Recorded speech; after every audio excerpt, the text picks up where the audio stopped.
అంటే ఇప్పటికి కూడా మీరు పామే అని మీరు నమ్ముతున్నారా? నేను ఇప్పుడు ఏం నమ్మట్లేదు. అంటే కనుక గత జన్మలో నేను పాముని, ఇంకొక జన్మలో రాణి కూతుని, కానీ వాళ్ళకు నాకు కనెక్షన్ అనేది ఉంది. నేనే ఇప్పుడే పాముగా ఏం మారలేదు ఇంతవరకు. అంటే ఇప్పుడు ప్రతిరోజు నిద్రపోయిన తర్వాత పాముగా మారి అది సోల్ అలా వెళ్ళిపోతుంది. ఓకే, పాము రూపంలో మీరు నాగలోకానికి వెళ్తున్నారు అంటూ మీరే చెప్పారు కదా? నేనే చెప్పాను, ఎందుకంటే నేను చూసాను కాబట్టి నేనే చెప్పాను. ఓకే, ఏంటి మీతో పాటు కొన్ని పాములు అనునిత్యం మిమ్మల్ని కాపలా కాస్తూ మిమ్మల్ని కాపాడుకుంటూ ఉంటాయి అంటారు, మీరే చెప్పారు కొన్ని ఇంటర్వ్యూలో. ఎందుకంటే కనుక నాకు ఒక ఏమంటారంటే ఒక మంత్రగాడి వల్ల నాకు థ్రెడ్ ఉంది. అది ఇప్పుడు కాదు, అది 2 జన్మల నుంచి స్టార్ట్ లోనే ఉంది. అంటే అప్పటికి ఇప్పటికి కూడా తను ఇంకా ఉన్నాడు. ఓకే, అంటే ఆ 2 జన్మల నుంచి కూడా ఆ మంత్రగాడి వల్ల మీకు థ్రెట్ ఉంది. ఈ జన్మలో కూడా మీకు థ్రెట్ ఉందని భావించే మీ తల్లిదండ్రులు మీకు పాముల్ని కాపలా పెట్టారా? అలాగే కాదు, కొన్ని శక్తుల నుంచి నన్ను రక్షించుకోవడానికి. ఇప్పుడు నాగలోకంలో ఎవరికైనా రాణి కూతురికి కంపల్సరీ కాపలా అనేది ఎక్కడైనా ఉంటుంది. మీకేమైనా శక్తులు ఉన్నాయా? నాకైతే ఇప్పుడు ఏం పవర్స్ లేవు. ఓకే, అంటే మీరు అసలు ఎదుటివారు మంచివారా లేదా చెడ్డవారా అనేది మీరు తెలుసుకోగలరని, ఆ గ్రహించుకునేటువంటి శక్తి మీకుంది అంటూ అమ్మ చెప్పారు కదా. ఏంటి నిజంగా ఎదుటి వాళ్ళు మంచి వాళ్ళు లేదా చెడ్డవాళ్ళు అనేది మీకు ఈజీగా తెలిసిపోద్దా? వాళ్ళ మైండ్ అంటే కనుక వాళ్ళు మాట్లాడే తీరు బట్టి మనకు అనుకోవచ్చు. ఓకే, అంటే వాళ్ళ మాట తీరు లేకపోతే వాళ్ళ హావభావాలు వీటి ద్వారా వారు మంచో చెడ్డో తెలుసుకోగలరు, కానీ మీకంటూ శక్తి అయితే ఏం లేదంటారు? లేదు, నేను అక్కడికి వెళ్ళి నేను సర్పరూపంలో వెళ్ళినప్పుడు చూడగలను, లేకపోతే మా మదర్ వచ్చి నాకు వీళ్ళు ఇది అని చెప్తారు, అంతవరకే.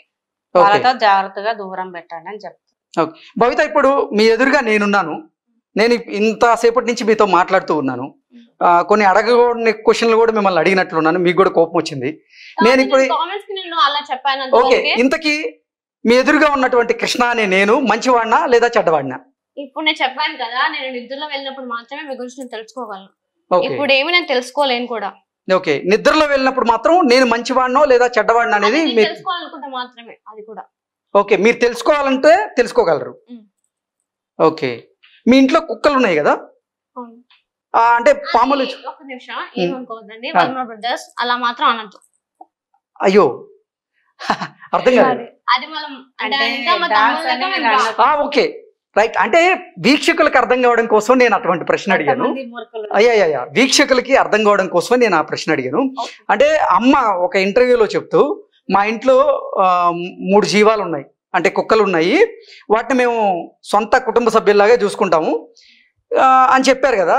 మీ పక్కన గనక పాములు తిరుగుతూ ఉంటే మరి ఆ కుక్కలు భయపడవా? అవి వాళ్ళు కోపంగా ఉన్నప్పుడు మాత్రం వీళ్ళు భయపడదు, తర్వాత ఏమో నడవడం కానీ అంతా నార్మల్ గానే ఉంటుంది వాళ్ళు కూడా. ఇప్పుడు అంటే ఇంకా మనకి కనిపించినట్టు కూడా వాళ్ళకి అంటే ఇంకా మూగుజీవి, ప్రతి ఒక్క మూగుజీవికి ఖచ్చితంగా కనిపిస్తాయి. ఓకే, ఇప్పుడు మిమ్మల్ని కాపలా కాస్తూ మీ చుట్టుపక్కల పాములు ఎప్పుడు ఉంటాయి అని చెప్తున్నారు, ఇక్కడ కూడా ఉన్నాయా? బయట ఉన్నాయి, స్టూడియో బయట. ఓకే, మాత్రమే వచ్చింది, ఒకటే సర్పం వచ్చింది కాపలా కోసం. ఓకే, అంటే ఎవరైనా మీకు హాని చేయాలని చూస్తే అది వారికి హాని చేసే పరిస్థితి ఉంటుందా? అది వేరే పవర్స్ కి మాత్రమే. ఓకే, అంటే అది ఆ పాము మీకు మాత్రమే కనపడుతుందా లేకపోతే అందరికి కనిపిస్తుంది? ఎవరికి కనిపించదు. ఓకే, మీకు కుబుసం వస్తుంది కదా, అది పోయేటప్పుడు రక్తస్రావం అవడం లేకపోతే శరీరం నొప్పులుగా ఉండడం, శరీరం అనేది పెయిన్ ఉంటుంది, ఏ పాముకైనా సరే పెయిన్ అనేది కంపల్సరీ. వాటి నొప్పి వాటికి మాత్రమే తెలుస్తుంది. ఇలా లేరు ఊసిపోయేటప్పుడు నొప్పి కానీ మంట కానీ దురద కానీ కంపల్సరీ పట్టుకుంటాయి. ఓకే, ఇప్పుడు నా స్కిన్ రియల్ గా చూడండి, క్లియర్ గా ఉంది మొత్తం. యా, అదే చూస్తున్నా, అంటే మీతో మాట్లాడుతున్నా, మీరు కూడా చాలా బాగా మాట్లాడుతున్నారు, కానీ పున్నమి రోజు మాత్రం నా శరీరంలో కొన్ని మార్పులు వస్తాయని చెప్తున్నారు. ఇప్పుడు చూస్తే మీ స్కిన్ బానే ఉంది, అంటే డ్రై స్కిన్ లాగా కూడా అనిపించటం లేదు. అప్పుడు అసలు ఎలా మార్పులు వస్తాయి మీ శరీరంలో? అది పౌర్ణమి రోజు మాత్రమే, నేను అందుకే చెప్తున్నాను. మీరు ఒక ఇష్టం వచ్చిన కామెంట్స్ చేయకండి, ఇదంతా నాది క్లియర్ గా ఉంది నా స్కిన్ మొత్తం. ఆ రోజు మాత్రమే అవుతుంది. ఆ రోజు కూడా వీడియోస్ కూడా మీకు చూపించాం కదా, మీకు చూపించాము, అంటే చూస్తున్నారు. ఓకే, అది కుబుసమే అని మీరు ఎలా కన్ఫర్మ్ చేసుకోగలుగుతారు? పౌర్ణమి రోజు ఎవరికి ఊసిపోతుంది? పాములకి మాత్రం ఊసిపోతుంది, ఇంకెవరికి ఊసిపోదు కదా. ఓకే, ఒకవేళ ఏమన్నా అంటే కనుక నా బాడీలో ఏమన్నా లోపమా అంటే కనుక ఏమన్నా స్కిన్ డిసీజ్ అంటే అది కూడా కాదు. ఒకవేళ అది ఉంటే కనుక ఖచ్చితంగా టెస్ట్ లో రావాలి కదా, మరి ఎందుకు లేదు? ఇది కూడా పాయింటే కదా. అవును. మరి ఇవన్నీ లేనప్పుడు అది కాకుండా ఇంకేమవుతుంది మీరు చెప్పండి మరి నాకు అదేంటో మరి చెప్పలేరు కదా. అంటే అసలు మీ శరీరంలో మార్పులు జరుగుతున్నాయని మీకు గ్రహించగలిగారా? ఒకవేళ గ్రహిస్తే అది నిజంగా కుబుసమే అని మీకు ఎలా తెలిసింది అనేది నా పాయింట్, అంతకుమించి ఏం లేదు. ఒకటి పౌర్ణమి రోజు చూసుకోవడం, చంద్రకాంతికి నాకు అలా అవ్వడం, ఇవన్నీ నేను కన్ఫర్మ్ చేసుకున్న తర్వాత నేను కూడా ఫస్ట్ నమ్మలేదు. నేనంటే కనుక ఏదో సాధువుల దగ్గరికి ఇలాంటి వాళ్ళని కూడా నేను నమ్మను. ఎందుకంటే కనుక చాలా మంది ఫేక్ ఉన్నారు, రియల్ పర్సన్స్ కూడా ఉన్నారు. కాకపోతే ఫేక్ పర్సన్స్ వల్ల రియల్ పర్సన్స్ కి పోతుంది, ఆ ఉన్న పేరు పోతుంది అంతే. ఓకే, మీరు చూసారా తన శరీరం మీద కుబుసం రావడం? ప్రతి ఒక్కరు చూడొచ్చు పౌర్ణమి రోజు. ఓకే, మేం కెమెరా తీసుకొని వచ్చి పౌర్ణమి రోజు మీకు నిజంగా కుబుసం వస్తుందో లేదో టెస్ట్ చేయొచ్చు. ఇదిగోండి వీడియోస్ కూడా ఉంటాయి నా దగ్గర, ప్రూఫ్స్ అన్ని ఉన్నాయి. నేనేం అప్పదే చెప్పడానికి చెప్పను. ఒక్కొక్క ఫోటోలో ఒక్కొక్క రకం చేంజ్ మారింది. ఆ కుబుసాన్ని టెస్ట్ చేయించారా ల్యాబ్ లో? ల్యాబ్ పంపించాను. ఓకే, ఏం చెప్పారు డాక్టర్లు? ఇంకా రాలేదు, 45 days టైం పడుతుంది. ఇదిగోండి ఈ టెస్టులు 19 టెస్టులు, ఈ 19 టెస్టులు సార్ ఇక్కడ వరకు అవి రిపోర్ట్స్ కూడా ఉండే, మీకు పంపిమంటే పంపిస్తా. అవి కూడా ఎట్లా స్క్రీన్ షాట్ తీసుకుంటారా ఏం తీసుకుంటారా? లేదు నేను వేస్తాను, నేను చెప్పా కదా లైవ్ లో చెప్తున్నా. నేను 100% మీ రిపోర్ట్స్ వేస్తాను, మీరు మాట్లాడే ప్రతి మాటలు ఖచ్చితంగా ప్లే అవుతాయి. రెండు వచ్చేసి స్కిన్ ఊడిపోయేది పౌర్ణమి రోజు, స్కిన్ అంటే నా బ్లడ్ వచ్చేసి నా స్కిన్ మొత్తం అంటే లేరు తీసుకునింది, నేను తీసేసి ఒక బాక్స్ లో ల్యాబ్ టెస్ట్ పంపించాం. మరి 2018 నుంచి తనకి కుబుసం రిలీజ్ అవుతుంది అని మీరు గ్రహించినప్పుడు ఇన్ని సంవత్సరాలు టెస్ట్ చేయకుండా ఎందుకున్నారు? అంటే మేము ఫస్ట్ ఏమన్నా స్కిన్ ప్రాబ్లమా అని మమ్మీ వాళ్ళు అనుకున్నారు. నేను కూడా వెళ్ళాను డాక్టర్స్ దగ్గరికి. మమ్మీ ఏమీ ఇంట్లోనే ఉండదు, మా వాళ్ళకి కూడా వర్క్స్ ఉంటాయి కదా పేరెంట్స్ కన్నా తర్వాత, వాళ్ళు వర్క్స్ కి వెళ్తారు. నా దగ్గర ఉండేది అమ్మమ్మ తాతయ్య. నేను మీరు అంటున్నట్టు ఏ సీరియల్స్ నాగనే సీరియల్స్ నేను చూడను. ఇప్పుడు కూడా చెప్తున్నాను, నాగపంచమి సీరియల్ ఎఫెక్ట్, ఇది ఎఫెక్ట్, ఏదో ఒక వీడియో వచ్చిందంట అమ్మాయి పాములా మారేదని చెప్పేసి, అది ఫేక్ అని తేలింది, ఇది కూడా ఫేక్ అని అంటున్నారు. ఒకవేళ ఫేక్ అవుతే కనుక ఇవన్నీ ఉండవు. అంటే మిమ్మల్ని కమెంట్స్ చేస్తున్నారా? నాగపంచమి సీరియల్ చూసి ఆ ఎపిసోడ్స్ లో ఏదైతే జరిగిందో మీరు కూడా అదే చెప్తున్నారు అనే కమెంట్స్ వస్తున్నాయా మీకు? సీరియల్ అంట ఆర్జీవి గాని మాట్లాడమంటే తను మాట్లాడితే ఈమె లవ్ లో పడుతుంది. అంత సీన్ లేదు, నేను నిజంగా చెప్తున్నాను. నేను ఎవరి లవ్ లో పడను. నాకు పెట్టిన బాయ్ ఫ్రెండ్ కూడా నాకు లేదు. కావాలంటే మీరు ఎక్కడైనా ఎంక్వైరీ చేసుకోవచ్చు. నాకు బాయ్ ఫ్రెండ్ లేదు, క్రష్ లేదు, ఎవ్వరు లేరు. మరి ఆర్జీవి గారిని తీసుకొని రమ్మనండి. ఇంకొకరు ఏం పెట్టంటే రాజు, ఒకసారి ఆ కమెంట్స్ చూసేటువంటి ప్రయత్నం చేద్దాం. సుహాసిని గారిని అలాగే భవిత గారిని ఉద్దేశించి అసలు వాళ్ళ మెంటల్ కండిషన్ ప్రజెంట్ ఎలా ఉంది, వారు దేనికోసం అసలు ఇటువంటి వీడియోలు చేస్తున్నారు అనేది ఉద్దేశించి కొంతమంది చిల్లర కమెంట్స్ పెడుతూ ఉన్నారు. ఆ కమెంట్స్ ఏంటనేది మనం ఒకసారి చూసే ప్రయత్నం చేద్దాం. ఒకసారి ఇవ్వండి, మీకు ఇస్తాం, మీరే చదవండి. ఇప్పుడు వాళ్ళు పెట్టిన కమెంట్స్ ప్రకారమే నేను మిమ్మల్ని క్వశ్చన్లు అడుగుతాను. మీరు అంటే నేను కమెంట్ పెట్టినోడిని కాదు, వాళ్ళ తరపున నేను మిమ్మల్ని అడుగుతున్నాను. మీరు క్లారిటీ ఇచ్చేటువంటి ప్రయత్నం చేయండి. ఓకే, ఒకరు కమెంట్ పెడుతూ భవితని అలాగే సుహాసిని గారిని మా హాస్పిటల్కి రండి, మేము ఇక్కడ మెంటల్ కేసులకి ట్రీట్మెంట్ చేస్తాము, మీకు కూడా ట్రీట్మెంట్ చేస్తాము అంటూ ఆయన కమెంట్ పెట్టారు. దీనికి మీరు ఇచ్చే ఆన్సర్ ఏంటంటే కనుక డాక్టర్స్ ఏం పిచ్చోడు కాదు. ముఖ్యంగా చెప్తున్నాను, కర్నూలు హాస్పిటల్లో అంటే కనుక హెడ్ అనేవాడు ఎప్పుడు అప్పదని చెప్పరు కదా, అతను సీనియరే కదా, మీ అందరికన్నా అతను సీనియరే కదా. అలాంటప్పుడు అతనే నాకు క్లియర్ రిపోర్ట్ ఇచ్చినప్పుడు మీరు ఎలా క్లియర్ నాకు రిపోర్ట్ ఇస్తారు? అదే మీరు రండి, అంటే మీ మానసిక పరిస్థితి బాగుంది అని డాక్టరే ఒప్పుకున్నారు. డాక్టర్ ఒప్పుకున్నారు. అలాంటప్పుడు నాకు ఏమైనా ప్రాబ్లం ఉంటే నేను సైకలాజికల్ ప్రాబ్లమ్, నేను ఏదో యాక్ట్ చేస్తుంటే అతను ఫేస్ టు ఫేస్ చెప్తారు, ఏ డాక్టర్స్ అని కంపల్సరీ చెప్తారు. అంటే మీ మదరే చెప్పారు కదా, ఒక డాక్టర్ ఆవిడ కావాలని డ్రామాలు ఆడుతుంది. ఆమె రిపోర్ట్స్ చూడుకోకుండా నా గురించి ఏం తెలుసుకోకుండా ఆమె కూడా అంటే ఏం లేదు కదా, తను చదువుకోవడానికి డ్రామాలు ఆడుతుంది అంతే. ఆమె మిగతా కానీ భవిత నాకు చదువుకోవడం అంటే చాలా ఇష్టం, కాకపోతే చదువుతుంటే నాకు ఆ పుస్తకంలో మా తల్లిదండ్రులు కనపడుతున్నారు, వాళ్ళ జ్ఞాపకాలు గుర్తొస్తున్నాయని చెప్తున్నారు. అదే నా ప్లేస్ లో మీరు బుక్స్ పట్టుకొని మీకు గత జన్మ సంబంధించి వస్తే మీరు చదువుకోగలరా? చదవలేరు కదా. ఇప్పుడు ఆ మెమరీస్ అన్ని మనకు కనిపిస్తూ ఉంటే కనుక మనకి ఎప్పుడైనా సరే మనము జస్ట్ మనం ఎవరికైనా మన ఫ్యామిలీ రిలేటివ్స్ లో ఎవరికైనా చిన్న గాయం అయిందంటేనే ఏడుస్తారు. అలాంటివి నేను 2 జన్మల నుంచి నా ఫ్యామిలీని మిస్ అవుతున్నా. ఎవరికైనా బాధ అనేది ఉంటుంది కదా, ఇంకోకుండా ఏమి ఉండదు. ఓకే, నేను అది చెప్తున్నాను. మా హాస్పిటల్కి రండి, మీ మెంటల్ డిజార్డర్ కి మేము ట్రీట్మెంట్ చేస్తామంటూ కూడా ఇంకొకరు కమెంట్ చేశారు. ఒక విషయం చెప్తానండి. ఇప్పుడు ఆ డాక్టర్ పెట్టిన వాళ్ళు, నేను ఏ ఛానల్ కి అయితే వాళ్ళు పెట్టినరో మెసేజ్, ఆ ఛానల్ నుంచి నెంబర్ తీసుకోవచ్చు కదా, నెంబర్ తీసుకొని ఫోన్ చేసి పిలిపించుకోవచ్చు కదా. ఆ ప్రయత్నం కూడా వాళ్ళు చేయట్లేదు, కానీ ఇష్టం వచ్చినట్టు కామెంట్ చేస్తున్నారు. ఇప్పుడు ఒక డాక్టర్ కావచ్చు, ఒక లాయర్ కావచ్చు, ఎవరైనా ఒకరు అడిగితే గనుక నెంబర్ ఇవ్వరా? ఏ ఛానల్ అయినా ఇస్తారా లేరా? అవును. అంటే వాళ్ళు కూడా తెలుసుకోకుండా అయితే ఏమి ఇవ్వరు, తెలుసుకునే తర్వాతనే వాళ్ళు ఇస్తారు.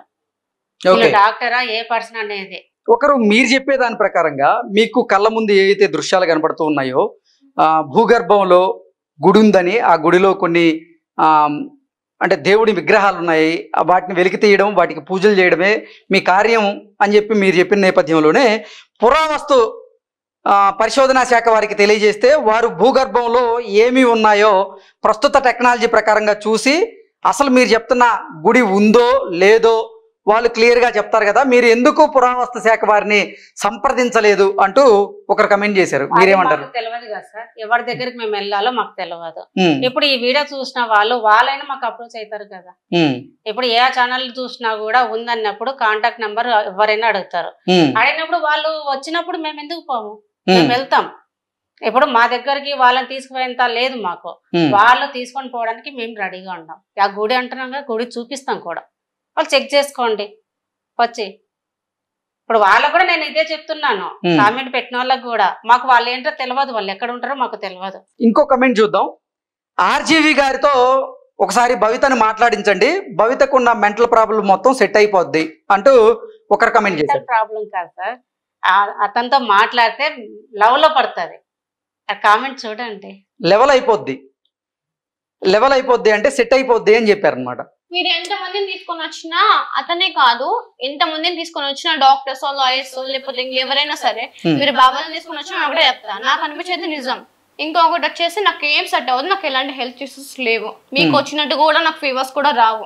ఓకే, ఇప్పుడే చెప్తున్నాను, మీకు వచ్చిన నాకు ఫీవర్స్ కూడా రావు. నాకు ఎలాంటి అంటే ఇంకా నార్మల్ గా నేచర్ చేంజ్ అయినప్పుడు జస్ట్ కోల్డ్ అనేది తప్ప నాకు ఫీవర్ కూడా రాదు. ఓకే, ఎటువంటి ఆరోగ్య సమస్యలు, అనారోగ్య సమస్యలు అయితే మీ దగ్గర లేవు. తనకు ఓన్లీ పౌర్ణమి రోజు ఊడిపోయేటప్పుడు మాత్రమే నాకు పెయిన్ ఉంటుంది, అంతవరకే కానీ నాకు ఎలాంటి హెల్త్ ఇష్యూస్ మాత్రం ఉండదు. ఇంకొకరు కమెంట్ చేస్తూ కేఏ పాల్ దగ్గరికి తీసుకువెళ్ళండి, అతను ప్రార్థన చేస్తాడు, సెట్ అయిపోద్ది అంటూ ఇంకొకరు కమెంట్ చేశారు. ప్రార్థన అంటున్నారు కదా, ఇప్పుడు ఇలాంటి వాళ్ళ నిజాయితీ పాస్టర్లు, ఫాదర్లు వాళ్ళ నేమ్ అనేది పోతుంది, వాళ్ళకి చెడ్డ పేరు వస్తుంది అంతే తప్ప. మీరు ఎన్ని చేసినా సరే నా కార్యం నేను నెరవేర్చేంత అన్నారు. మరి సైతాన్ పట్టిందంటే కనుక ఎవరు టెంపుల్ లకి వెళ్ళలేరు. ముఖ్యంగా ఒకవేళ ఒక గోస్ట్ ఉంటే కనుక వాళ్ళ మెంటల్ అనేది వేరేలా ఉంటది. ఇవన్నీ గుడికి చూపించడము, ఒకవేళ నేను అప్పని చెప్తాను అక్కడ గుడి ఉండవలసిన అవసరం లేదు, అను యాక్సిస్ అక్కడ ఉండాల్సిన అవసరం లేదు. భవిత మీరు టెంపుల్కి వెళ్తారా? వెళ్తాను. దేవుడిని నమ్ముతారా? నేను దేవుని నమ్ముతానని చెప్తున్నాను కదా, బాబాలని నమ్మను. ఓకే, దేవుళ్ళని నమ్ముతారు? నేను దేవుళ్ళని నమ్ముతాను. ఎందుకు? మీ తల్లిదండ్రులే దేవతలు కదా, దేవతలు దేవుళ్ళు కదా. ఎంత దేవతలకైనా సరే మాకు వచ్చేసి శివుడు అంటే మాకు చాలా ఇష్టం కాబట్టి మేము శివుని ఎక్కువ ప్రార్థిస్తాం. ఏ నాగైనా సరే ఖచ్చితంగా శివుని ప్రార్థిస్తుంది, అది కామన్. ఎందుకంటే కనుక మా వాళ్ళే ఆయనకు ఆభరణం కూడా, అదైతే నిజం కదా. శాస్త్రం ఏమి అప్పని చెప్పట్లే కదా, శాస్త్రంలో కూడా ఇవన్నీ ఉన్నాయి కదా. మరి ఇదంతా టెక్నాలజీ అంతా కనిపెట్టే దేని వల్ల కనిపెడుతున్నారు? శాస్త్రం ద్వారా కదా. భవిత మీకేమో ప్రతి పౌర్ణమికి కుబుసం వస్తుంది అంటే ఆ పాము సంబంధించినటువంటి లక్షణాలన్నీ మీలో ఉన్నాయి కదా. అంటే మీరు పక్కవారిని ఎవరినైనా గిచ్చినా లేకపోతే కొరికినా విషం అనేది వాళ్ళకి ఎక్కిన సందర్భం ఏదైనా ఉందా? నేను నా ఒంట్లో అంటే అమ్మ వచ్చి గతంలో ఏం చెప్పారంటే మీకు మీ మెంటల్ డిజార్డర్ ఉంది మీకు అని, లేకపోతే మానసిక పరిస్థితి బాగాలేదని ఎవరన్నా అంటే మీకు కోపం వస్తుందని మీరు వారిని కొరికేవారు లేకపోతే రక్కేవారు అంటూ గతంలో అమ్మ చెప్పినటువంటి నేపథ్యంలో మీరు ఎవరినన్నా అసలు కొరికారా? వారి పరిస్థితి ఎలా ఉంది? అంటే వాళ్ళకి ఏం కాలేదు, అప్పుడు నాలో ఎలాంటి విషయం లేదు, అప్పుడు నాకు ఇలాంటి చేంజెస్ కూడా నాకు లేవు. ఏంటంటే కనుక నాకు ఈ మధ్య తెలిసింది ఏంటంటే నాకు 3 times 4 times నా వల్ల జస్ట్ అన్ఎక్స్పెక్టెడ్ గా నా నీళ్ళు అనేది వాళ్ళకి గుచ్చుకున్నప్పుడు దెబ్బ ఇక్కడ కూడా మా మమ్మీకి ఉంది, ఇంకా అది అక్కడ ఉంది. 10 days వరకు పెయిన్ అనేది కంట్రోల్ కాలేదు, అంతేగాని ఎలాంటి విష ప్రభావం లేదు. ఓకే, మీ శరీరంలో అయితే ఎటువంటి విషం తాలూకా ఇప్పుడైతే ఆనవాళ్ళు లేవు. ఓకే, ఇప్పుడు అదే సార్, ఇప్పుడు టెస్టులు కూడా చేయించింది కూడా. ఇక్కడ 10 days నుంచి మా మమ్మీకి పెయిన్ ఉంది. తినకే కాదు అంటే కనుక మా అక్క కానీ మా సిస్టర్ కి కానీ ఇంకా కొంత మెంబర్స్ కి నా గోరు తాకుతే కనుక నా నీళ్ళు అనేది గీసుకోకపోతే కనుక అక్కడికి వాళ్ళకి పెయిన్ ఉంటుంది. అంటే ఉంచుకోదు తను, ఎక్కువ ఉంచుకోను. ఎందుకంటే నా దాంట్లో వల్ల వాళ్ళకి పెయిన్ కలుగుతుందని చెప్పేసి నేను ఎప్పటికీ నేల్స్ క్లీన్ చేసుకుంటాను. మరి మీ సిస్టర్స్ మీ దగ్గర పడుకోవడానికి భయపడతారా లేకపోతే పడుకుంటారా? నార్మల్ గా ఉంటాను. ఓకే, నార్మల్ గా ఫ్రెండ్లీగా ఉంటాను. ఓకే, అంతేగాని మా మదర్ ఇది మా ఫాదర్ ఇది అని నేను ఎవరికి చెప్పుకోలేదు కూడా ఇంతవరకు. మాకు ఓన్లీ మమ్మీస్ కూడా నేను చెప్పుకోలేదు. ఎవరికి తెలియదంటే అసలు బయటికి వెళ్ళడం లేకపోతే ఫ్రెండ్స్ తో కలవడం ఇటువంటివి ఉంటాయా మీ జీవితంలో? ఫ్రెండ్స్ తో ఉంటాను అంటే నాకు ఉండేది ఎక్కువ ఫ్రెండ్స్ లేరు నిజంగా చెప్పాలంటే. ఒక 2-3 మెంబర్స్ ఉన్నారు అంతవరకే. నేను కాల్స్ మాట్లాడతాను. ఒకవేళ వచ్చినప్పుడు కనుక నేను వెళ్తాను, మీట్ అవుతాను. అది కూడా అమ్మకి చెప్పాను. ఇప్పటి వరకు బంధువుల ఇంటికి వెళ్ళడం కానీ లేకపోతే మీ స్నేహితుల ఇళ్లలో రాత్రిపూట ఆ సమయం కేటాయించడం కానీ అలా ఎప్పుడైనా జరిగిందా? అంటే మీరు రాత్రిపూట పడుకున్న తర్వాత మీ శరీరంలో మార్పులు వస్తాయి, మీ ఆలోచనలో మార్పులు వస్తాయి, మీరు నాగలోకం వెళ్తారు అంటూ మీరే చెప్తున్నటువంటి నేపథ్యంలో మీ ఇండ్లు దాటి అసలు బయటికి వెళ్ళే ప్రయత్నం చేయరా ఎప్పుడు? నేను నార్మల్ గా మార్నింగ్ వెళ్తాను, అట్లా ఈవినింగ్ పార్క్ వెళ్తాను, లేకపోతే ఆడుకుంటాను. అందరిలాగా నా లైఫ్ కూడా నార్మల్ గానే ఉంది ఇక్కడ. కాకపోతే ఇక్కడ ఎవరింటికి నేను ఫ్యామిలీ రిలేటివ్స్ ఇంటికి ఒక్కరింటికి కూడా నేను వెళ్ళలేదు. ఎందుకని? నాకు వెళ్ళడం ఇష్టం లేదు. ఓకే, వెళ్తే ఫ్యామిలీతోనే వెళ్తాం కానీ నేను ఒంటరిగా ఎక్కడ పోలేదు. ఓకే, ఏంటి అంటే మీ బంధువులు ఎవరన్నా మిమ్మల్ని చిన్న చూపు చూడడం కానీ లేకపోతే మీ మానసిక పరిస్థితి బాగాలేదని వాళ్ళు అనుకోవడం? కొంతమంది అంటుంటారు కదా సార్, పల్లెటూరులో ఎలా ఉంటుంది పిచ్చిది మెంటల్ది ఇట్లా మాట్లాడతారు. మాట్లాడినప్పుడు చీఫ్ డాక్టర్ ఒకటే చెప్పారు, పాపను కొంతమంది ఇలా ఉంది కాబట్టి వాళ్ళు అనే మాటలు కూడా పాప మైండ్లో ఉన్నా కూడా తొందరగా ప్రాబ్లంగా ఎక్కువైతుంది, తగ్గే సూచన మనకు తనలో ఏది లేదు. తను ఇలా అన్నారని తను బాధపడడం కానీ కోప్పడడం కానీ జరుగుతుంది. అట్లాంటప్పుడు మీరు చేంజ్ అవ్వండి అంటే నేను అక్కడ నుంచి హైదరాబాద్కి వచ్చి నేను పాపను హాస్పిటల్ చూపించుకోవడము, ఆ ట్రీట్మెంట్ వాడే కొద్దీ ఆ మెడిసిన్ వాడే కొద్దీ నా బాడీ ఆకలి ఎక్కువ అవుతుంది కానీ